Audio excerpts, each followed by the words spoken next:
నీ కృపబంధం విడనాడిపోగా ఎలా వెళ్ళగలను ఈ యాత్రలో. నీ కృపబంధం విడనాడిపోగా ఎలా వెళ్ళగలను ఈ యాత్రలో.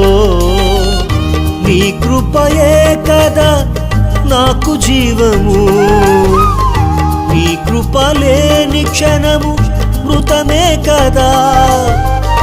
నీ కృపయే కదా నాకు జీవము, నీ కృప లేని క్షణము మృతమే కదా.